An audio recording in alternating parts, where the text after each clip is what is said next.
Hello दोस्तों, स्वागत है सभी का हमारे अंजू स्टडी पॉइंट में। आज मैं आप लोगों के साथ उपस्थित हूँ छोटे से स्टडी पॉइंट में। आज मैं आप लोगों के साथ उपस्थित हूँ छोटे से टॉपिक के साथ। आखिर नालंदा को किसने जलाया था? आखिर नालंदा विश्वविद्यालय को किसने जलाया था? कहा जाता है कि नालंदा पे लगातार 3 हमले हुए थे। तो आज दोस्तों उन तीनों हमले के बारे में हम आप लोगों के बीच में डिस्कशन करेंगे।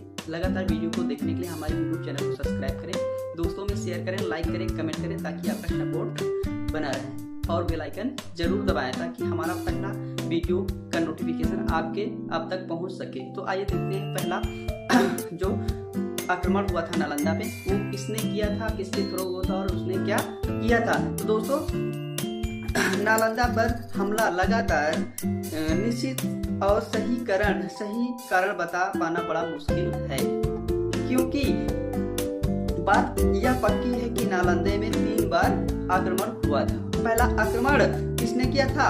हुनों का हमला हुआ था। हुनों का हमला हुआ था। पहला आक्रमण जो हुआ था वह हुनों के हमला हुआ था 5वीं शताब्दी में।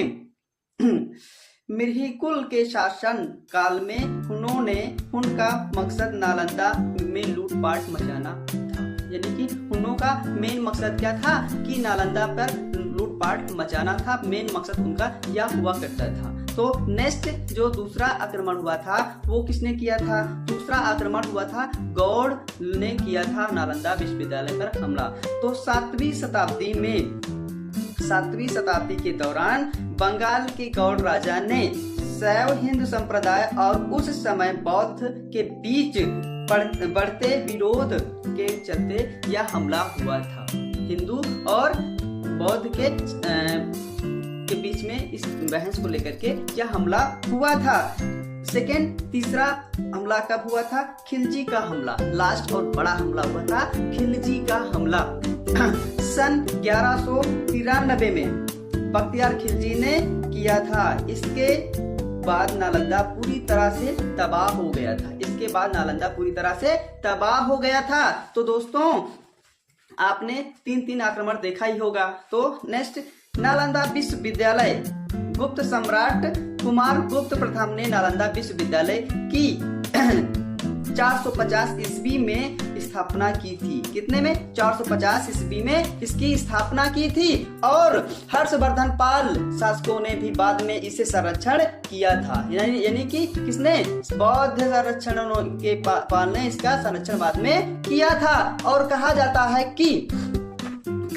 है कि विद्यालय का भुक्त अंदाजा इसी से लगाया जा सकता है। 300 कमरे 7 बड़े कक्ष और अध्ययन के लिए 9 मंजिला एक विशाल पुस्तकालय हुआ करते थे। पुस्तकालय में 90 लाख से भी ज्यादा किताबें नालंदा विश्वविद्यालय में उस समय 10,000 से ज्यादा भी विद्यार्थी हुआ करते थे, छात्र हुआ करते थे। और 10,000 छात्रों को पढ़ाने के लिए 1500 भिक्षु शिक्षक हुआ करते थे।